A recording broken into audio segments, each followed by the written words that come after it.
ಅವ್ರು ಯಾರು ರೀ ನಮ್ಮಲ್ಲಿ ಹೇಳಕ್ಕೆ? ಅವರು ಪಾಕಿಸ್ತಾನ ಅವ್ರು ಯಾರು? ನಮ್ಮ ದೇಶದ ಬಗ್ಗೆ ಹೇಳಕ್ಕೆ ಅವ್ರು ಏನು ಹಕ್ಕಿದೆ? ಅವ್ರಿಗೆ ಇದಕ್ಕೆ ಏನು ಸಂಬಂಧ? ಅವ್ರಿಗೆ ಪಾಕಿಸ್ತಾನಗೂ ನಮಗೂ ಏನೇನು ಸಂಬಂಧ ಇಲ್ಲ. ಮುಸ್ಲಿಮರಿಗೆ ಮೋಸ ಮಾಡ್ತಿದೆ, ತೊಂದರೆ ಕೊಡ್ತಾರೆ. ಅವ್ರು ಯಾರ್ರೀ? ನಾವಿಲ್ಲ ಇಲ್ಲಿ, ನಮ್ಮ ದೇಶದಲ್ಲಿ ನಾವಿದ್ದೀವಿ. ಮುಸಲ್ಮಾನ್ಗಳಿಗೆ ನೋಡ್ಕೊಳಕ್ಕೆ ನಮ್ಮ ದೇಶದಲ್ಲಿ ನಾವಿದ್ದೀವಿ. ಅವ್ರು ಯಾರು? ಮೊದಲೇ ಅವ್ರ ದೇಶ ನೋಡೋಕೆ ಹೇಳ್ಕೊಳಕ್ಕೆ ಹೇಳಿ. ಮೊದಲೇ ಆ ಪಾಕಿಸ್ತಾನ ದೇಶ ನೋಡ್ಕೊಳ್ಳೋಕೆ ಹೇಳಿ. ಆ ಬಡತನ ಇದೆಯಲ್ಲ ಅದು ನೋಡ್ಕೊಳಕ್ಕೆ ಹೇಳಿ.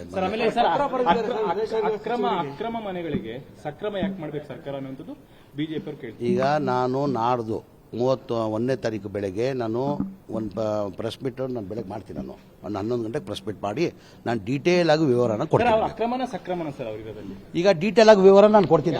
ನಕಲಿ ದಾಖಲೆಗಳನ್ನು ಸೃಷ್ಟಿ ಮಾಡಿದ್ದಾರೆ ಅಂತಂದು ಎಲ್ಲಾರ್ದು ಆಧಾರ್ ಕಾರ್ಡ್ ಇದೆ.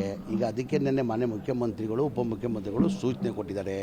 ಡಾಕ್ಯುಮೆಂಟ್ ವೆರಿಫಿಕೇಶನ್ ಮಾಡಿ ಯಾರು ನಮ್ಮ ಕರ್ನಾಟಕದವ್ರು ಇದ್ದಾರೆ ಅವ್ರು ಮಾತ್ರ ಕೊಡ್ಬೇಕಂತ ತೀರ್ಮಾನ ಮಾಡಿದ್ದೀವಿ. ಆಚೆಯವ್ರಿಗೆ ಒಬ್ರಿಗೂ ನಾವು ಕೊಡಲ್ಲ. ಸರ್, ವೇಣುಗೋಪಾಲ್ ಅವ್ರಿಗೆ ಬಂದಿದ್ದ ಕೂಡಲೇ ಸರ್ಕಾರದವ್ರು ನೀತಿನೇ ಬದಲಾಯಿಸ್ತಿದ್ದಾರೆ ಅನ್ನೋದು ಬಿಜೆಪಿ ಛೇ ಇಲ್ರಿ.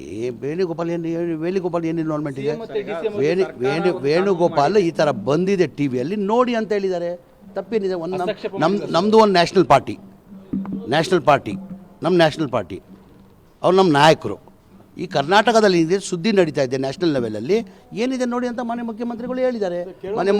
ಮಾನ್ಯ ಮುಖ್ಯಮಂತ್ರಿಗಳು ನಿನ್ನೆ ಮೀಟಿಂಗ್ ಮಾಡಿದ್ದಾರೆ. ನಿನ್ನೆ ಮೀಟಿಂಗ್ ಮಾಡಿ ಎಲ್ಲ ಕಾರ್ಪೊರೇಷನ್ ಅಧಿಕಾರಿಗಳಿಗೆ ಸೂಚನೆಯನ್ನು ಕೊಟ್ಟಿದ್ದಾರೆ. ವೆರಿಫಿಕೇಷನ್ ಮಾಡಿ ಯಾರಿಗೂ ಅನ್ಯಾಯ ಆಗಬಾರ್ದು, ಲೋಕಲ್ ಆಗಿರಬೇಕು, ಅವ್ರು ಮಾತ್ರ ಮನೆಗಳು ಕೊಡಬೇಕಂತ ತೀರ್ಮಾನ ಮಾಡಿದ್ದಾರೆ.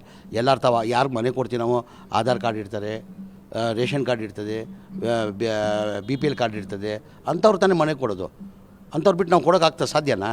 ಈಗ 1 lakh ಹೌಸಿಂಗ್ ಸ್ಕೀಮಲ್ಲಿ ಏನು ಮನೆಗಳು ಕೊಡ್ತಾಯಿದ್ವಿ, ಅಥೆಂಟಿಕ್ ಡಾಕ್ಯುಮೆಂಟ್ಸ್ ಇದ್ದರೆ ಮಾತ್ರ ಕೊಡೋಕ್ಕೆ ಸಾಧ್ಯ. ಎಲ್ಲೋ ಬಾಂಗ್ಲಾದೇಶದಿಂದ ಬರೋರಿಗೆಲ್ಲ ಕೊಡೋಕ್ಕೆ ಸಾಧ್ಯನಾ? ಇಲ್ಲ, ಅಂಥವ್ರು ಕೊಡೋಕ್ಕಾಗಲ್ಲ. ಅಂಥವ್ರು ಹೆಂಗೆ ಕೊಡೋಕ್ಕಾಗ್ತದೆ ನಾವು? ಅವ್ರ ಮೇಲೆ ಕ್ರಮ ಏನು ಇಲ್ಲ. ಅಂಥವ್ರು ನನಗೆ ಬಂದಿರೋ ಮಾಹಿತಿ ಪ್ರಕಾರ ಅಂಥವ್ರು ಬಾಂಗ್ಲಾದೇಶ್ ಒಬ್ಬರು ಇಲ್ಲ. ಆ ಟೋಟಲ್ 185 ಜನದಲ್ಲಿ 20 ಜನ ಅವ್ರು ಆಚೆ ಇದ್ದಾರೆ. ಆಚೆ ಅಂದರೆ ನಮ್ಮ ಕರ್ನಾಟಕದವರು. ಅವರು ಯಾದಗಿರಿ ಅವರಿದ್ದಾರೆ, ಗುಲ್ಬರ್ಗ ಅವರು ಇದ್ದಾರೆ, ರಾಯಚೂರು ಅವರು ಇದ್ದಾರೆ. 20 ಜನದಲ್ಲಿ 185 ಜನದಲ್ಲಿ 20 ಜನ ಇದ್ದಾರೆ. ಅದು ನಮ್ಮ ರಾಜ್ಯದವ್ರೆ. ಅವರು ಯಾದಗಿರಿ, ಗುಲ್ಬರ್ಗ, ಬೀದರ್ ಅಂಥವ್ರು 20 ಜನ ಇದ್ದಾರೆ. ಈಗ BBMP ಅಧಿಕಾರಿಗಳಿಗೆ ಮಾನ್ಯ ಮುಖ್ಯಮಂತ್ರಿಗಳು ಉಪಮುಖ್ಯಮಂತ್ರಿಗಳು ಸೂಚನೆ ಕೊಟ್ಟಿದ್ದಾರೆ. ಅವರು ಪಟ್ಟಿಯನ್ನು ರೆಡಿ ಮಾಡ್ತಾರೆ. ಯಾರ ಟ್ರ್ಯಾಪ್ಗೆ ನಾವು ಇದಾಗಲ್ಲ. ಈಗ ಕೇರಳದವ್ರು ಬಂದಿದ್ರಪ್ಪ, ಕೇರಳದವ್ರು ಬಂದು ಏನು ಮಾಡಿದ್ರು? ಆಯಿತು, ಬಂದರು. ಈಗ ಇದೇ ಥರ ಬುಲ್ಡೋಸ್ UPದಲ್ಲಿ ಆಗಿತ್ತು. ಏನಕ್ಕೆ UPಗೆ ಹೋಗಲಿಲ್ಲ? 1.5 ವರ್ಷ ಹಿಂದೆ UPಗೆ ಹೋಗ್ಬೇಕಾಗಿತ್ತಾನೆ. UPಗೆ ಹೋಗಿದ್ರಾ? ಈಗ ಬರೇ ನೆಕ್ಸ್ಟ್ ಇಯರಲ್ಲಿ ಏಪ್ರಿಲಲ್ಲಿ ಚುನಾವಣೆ ಹಿನ್ನೆಲೆಯಲ್ಲಿ ರಾಜಕೀಯ ಮಾಡೋಕ್ಕೆ ಬಂದಿರೋದು. ಅವ್ರು ಬಂದ್ರಿಲ್ಲ. ಅವ್ರು ಬಂದು ಅಟ್ಲೀಸ್ಟ್ ಏನಾರು ಘೋಷಣೆ ಮಾಡಿದ್ರ ಆಯ್ತಪ್ಪ 180 ಜನ ಈ ಥರ ಬುಲ್ಡೋಸ್ ಮಾಡಿದ್ದಾರೆ ಅವ್ರ ಮನೆಗಳು, ನಮ್ಮ ಸರ್ಕಾರ ವತಿಯಿಂದ ಇಲ್ಲ ಪಾರ್ಟಿ ವತಿಯಿಂದ 100 ಮನೆ ಕಟ್ಕೊಡ್ತೀವಿ ಅಂತ ಏನಾರು ಹೇಳಿದಾರ? ಇದೇ ಥರ ಫ್ಲಡ್ಡಲ್ಲಿ ಮನೆಗಳು ಹಾಳಾಗಿತ್ತು ಕೇರಳದಲ್ಲಿ ಹೋದ ವರ್ಷದಲ್ಲಿ. ನಮ್ಮ ಕರ್ನಾಟಕ ಸರ್ಕಾರದಿಂದ ಮನೆ ಮುಖ್ಯಮಂತ್ರಿಗಳು 100 ಮನೆ ಕಟ್ಕೊಡ್ತೀನಿ ಅಂತ ಹೇಳ್ಬಿಟ್ಟು ನಮ್ಮ ರಾಜೀವ್ ಗಾಂಧಿಯಿಂದನೇ 100 ಮನೆ ಕಟ್ಕೊಡ್ತಾ ಇದ್ದೀವಿ ನಾವು. ಅಕ್ರಮ ಇರೋರಿಗೆ ಸಕ್ರಮ ಯಾಕೆ ಮಾಡಕ್ಕೆ ಕೊಡ್ತಿದೆ ಸರ್ಕಾರ? ಹಂಗಾರೆ ಬೇರೆ ಕಡೆನೂ ಹಿಂಗೆ ಮಾಡ್ತೀರಾ ಅಂತ?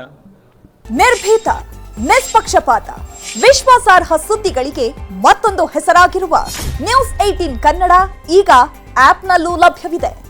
ದಯವಿಟ್ಟು ಇಲ್ಲಿರುವ QR ಕೋಡ್ ಸ್ಕ್ಯಾನ್ ಮಾಡಿಕೊಂಡು ಆಪ್ ಡೌನ್ಲೋಡ್ ಮಾಡೋದಕ್ಕೆ ಮರಿಬೇಡಿ. ನಿಮ್ಮ ಬೆಂಬಲ ಹೀಗೆ ಸದಾ ನಮ್ಮೊಂದಿಗಿರಲಿ. ಧನ್ಯವಾದ.